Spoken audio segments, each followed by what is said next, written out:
Hello everyone, I'm Cody from Alavas Gaming, and I thought that today we would take the channel in a bit of a new direction. I feel as though we need to bring some more culture to the world, that we need to make people a little bit more well-read. So today I thought that I would do a nice bit of story time for everyone that we'd go ahead and read together. And I know just the thing for us to read together today. It is a literary classic known wide across the internet, as many people have said that it is one of the greatest works ever made. I am of course talking about My Immortal. I am going to read this for you today. I'm not sure for how long, but I imagine that the longer I read, the more culture that you'll obtain. So let's get started, everyone. Chapter 1, Author's Notes. Special Fangs, get it? 'Cause I'm Gothic. To my GF, ew, not in that way. Raven, Bloody Tears XXX, for helping me with the story and spelling. You rock. Justin, you're the love of my depressing life, you rock too. MCR rocks. Hi, my name is Ebony Darkness Dementia Raven Way, and I have long ebony black hair, that's how I got my name, with purple streaks and red tips that reach my mid-back, and icy blue eyes like limpid tears, and a lot of people tell me I look like Amy Lee. Author's note, if you don't know who she is, get the hell out of here. Oh, I'm not related to Gerard Way, but I wish I was, because he's a major fucking hottie. I'm a vampire, but my teeth are straight and white. I have pale white skin.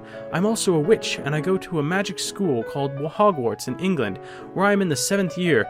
I'm 17. I'm a goth, in case you couldn't tell, and I wear mostly black. I love Hot Topic, and I buy all my clothes from there. For example, today I was wearing a black corset with matching lace around it and a black leather miniskirt, pink fishnets, and black combat boots. I was wearing black lipstick, white foundation, black eyeliner, and red eyeshadow. I was walking outside Hogwarts. It was snowing and raining, so there was no sun, which I was very happy about. A lot of preps stared at me. I put up my middle finger at them. Hey, Ebony, shouted a voice. I looked up. It was Draco Malfoy. What's up, Draco? I asked. Nothing, he said shyly. But then I heard my friends call me and I had to go away. Author's notes. Is it good? Please tell me, Fangs. Chapter 2. Author's note. Fangs to Bloody Tears XXX for helping me with the chapter. BTW, prep stop flamin' my story, okay? The next day I woke up in my bedroom. It was snowing and raining again. I opened the door of my coffin and drank some blood from a bottle I had. My coffin was black ebony, and inside it was hot pink velvet with black lace on the ends.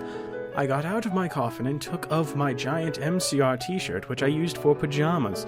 Instead, I put on a black leather dress, a pentagram necklace, combat boots, and black fishnets on. I put on 4 pairs of earrings in my pierced ears, and I put my hair in a kind of messy bun.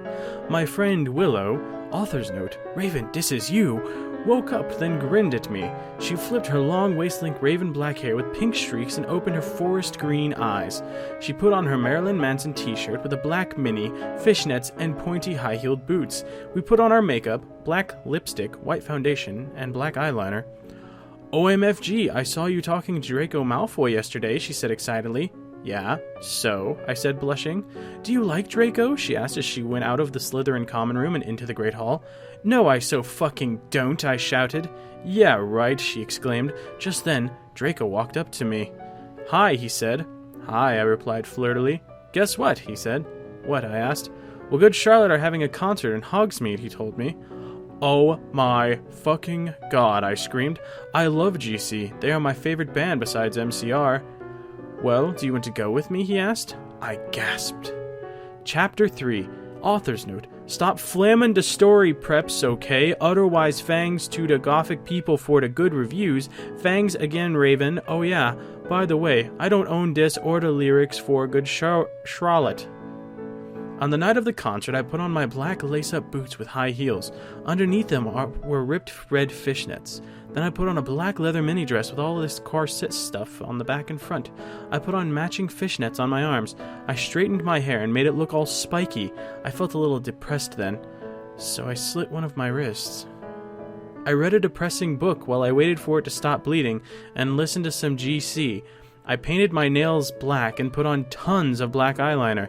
Then I put on some black lipstick. I didn't put on foundation because I was pale anyway. I drank some human blood, so I was ready to go to the concert. I went outside. Draco was waiting there in front of his flying car. He was wearing a Simple Plan t-shirt. They would play at the show too. Baggy black skater pants, black nail polish, and a little eyeliner. Author's note. A lot for cool boys wear it, okay? Hi, Draco, I said in a depressed voice. Hi, Ebony, he said back. We walked into his flying black Mercedes-Benz. The license plate said 666 and flew to the place with the concert. On the way, we listened excitedly to Good Charlotte and Marilyn Manson. We both smoked cigarettes and drugs. When we got there, we both hopped out of the car. We went to the mosh pit at the front of the stage and jumped up and down as we listened to Good Charlotte. I'm pretty sure these are all lyrics to the song, and I don't want to get hit for a copyright violation, so I'm not going to sing that. Or even read it. Joel is so fucking hot, I said to Draco, pointing to him as he sung, filling the club with his amazing voice. Suddenly, Draco looked sad. What's wrong? I asked as we moshed to the music. Then I caught on. Hey, it's okay, I don't like him better than you, I said. Really? Asked Draco sensitively, and he put his arm around me all protective. Really, I said. Besides, I don't even know Joel, and he's going out with Hillary fucking Duff. I fucking hate that little bitch, I said disgustedly, thinking of her ugly blonde face. The night went on really well, and I had a great time. So did Draco. After the concert, we drank some beer and asked Benji and Joel for their autographs and photos with them. We got GC concert tees. Draco and I crawled back into the Mercedes-Benz, but Draco didn't go back into Hogwarts. Instead, he drove the car into the Forbidden Forest. Chapter 4. Author's Note. I said stoop flaming, okay? Ebony's name is Enoby, not Mary Sue, okay? Draco is so in love with her that he is acting different. They knew each other before, okay? Draco, I shouted, what the fuck do you think you are doing? Draco didn't answer, but he stopped the flying car and he walked out of it. I walked out of it too, curiously. What the fucking hell? I asked angrily. Ebony, he asked. What? I snapped. Draco leaned in extra close and I looked into his gothic red eyes. He was wearing color contacts, which revealed so much depressing sorrow and evilness, and then suddenly I didn't feel mad anymore. And then, suddenly, Draco kissed me passionately. Draco climbed on top of me, and we started to make out keenly against a tree. He took off my top and took off his clothes. I even took off my bra, and then he put his thingy into my you-know-what, and we did it for the first time. Oh, oh, oh, I screamed. I was beginning to get an orgasm. We started to kiss everywhere, and my pale body became all warm, and then... What the hell are you doing, motherfuckers? It was... Dumbledore. Chapter 5. Author's Note. Stop flaming. If you flam, it means you're a prep or a puzzer. The only reason Dumbledore swore is cause he had a headache, okay? And on top of that, he was mad at them for having 6... P.S. I'm not updating until I get 5 good reviews. Dumbledore made, and Draco and I follow him. He kept shouting at us angrily. You ludicrous fools, he shouted. I started to cry, tears of blood down my pallid face. Draco comforted me. When we went back to the castle, Dumbledore took us to Professor Snape and Professor McGonagall, who were both looking very angry. They were having sexual intercourse in the Forbidden Forest, he yelled in a furious voice. Why did you do such a thing, you mediocre dunces? Asked Professor McGonagall. How dare you, demanded Professor Snape. And then Draco shrieked, Because I love her. Everyone was quiet. Dumbledore and Professor McGonagall still looked mad, but Professor Snape said, Fine, very well, you may go up to your rooms. Draco and I went upstairs while the teachers glared at us. Are you okay, Ebony? Draco asked me gently. Yeah, I guess, I lied. I went to the girls' dorm and brushed my teeth and my hair and changed into a low-cut black floor-length dress with red lace all around it and black high heels. When I came out, Draco was standing in front of the bathroom, and he started to sing I Just Want to Live by Good Charlotte. I was so flattered, even though he wasn't supposed to be there. We hugged and kissed. After that, we said goodnight, and he reluctantly went back into his room. Chapter 6. Author Note. Should you up preps, okay? P.S. I would not update up till you give me good reviews. The next day I woke up in my coffin. I put on a black miniskirt that was all ripped around the end and a matching top with red skulls all over it and high-heeled boots that were black. I put on 2 pairs of skull earrings and 2 crosses in my ears. I spray-painted my hair with purple. In the Great Hall I ate some Count Chocula cereal with blood instead of milk and a glass of red blood. Suddenly someone bumped into me. All the blood spilled over my top. bastard! I shouted angrily. I regretted saying it when I looked up, because I was looking into the pale white face of a gothic boy with spiky black hair with red streaks in it. He was wearing so much eyeliner that it was going down his face, and he was wearing black lipstick. He didn't have glasses anymore, and now he was wearing red contact lenses, just like Draco's. And there was no scar on his forehead anymore. He had a manly stubble on his chin. He had a sexy English accent. He looked exactly like Joel Madden. He was so sexy that my body went all hot when I saw him, kind of like an erection, only I'm a girl, so I didn't get one, you sicko. I'm so sorry, he said in a shy voice.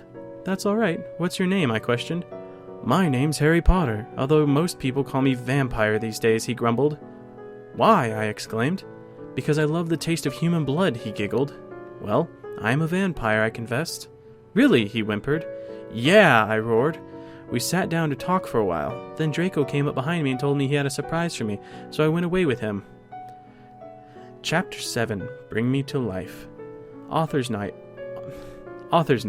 Well, okay, you guys, I'm only written this because I got 5 God reviews, and BTW, I won't write the next chapter till I get 10 good revons. So flaming, or I'll report you.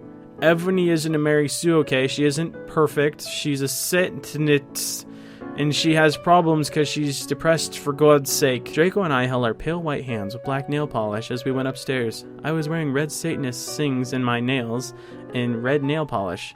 Author's note. See, does that sound like a Mary Sue to you? I waved to Vampire. Dark misery was in his depressed eyes. I guess he was jealous of me that I was going out with Draco. Anyway, I went upstairs excitedly with Draco. We went into his room and locked the door. Then we started Frenching passively, and we took off each other's clothes enthusiastically. He felt me up before I took off my top. Then I took off my black leather bra, and he took off his pants. We went on the bed and started making out naked, and then he put his boy's thingy in mine, and we had sex. See, it is that stupid? Oh, Draco, Draco, I screamed while getting an orgasm, when all of a sudden I saw a tattoo I had never seen before on Draco's arm. It was a black heart with an arrow through it. On it, in bloody gothic writing, were the words, Vampire. I was so angry. You bastard, I shouted angrily, jumping out of the bed. No, but you don't understand, Draco pleaded, but I knew too much. No, you fucking idiot, I shouted. You probably have AIDS anyway. I put on my clothes all huffily and then stomped out. Draco ran out even though he was naked. He had a really big you-know-what, but I was too mad to care. I stomped out and did so until I was in Vampire's classroom, where he was having a lesson with Professor Snape and some other people. Vampire Potter, you motherfucker, I yelled. So I feel as though this is a good cliffhanger for us to end the story on. I'm not sure where this is going, but I hope that someday we will find out together. Now, I'll leave you all to question just what exactly it is that we just read. We'll enjoy this again another time, and I hope that you all have a very good April Fool's Day. So, thank you everyone. If you like this video, I'm sorry. I will see you all next time. Bye.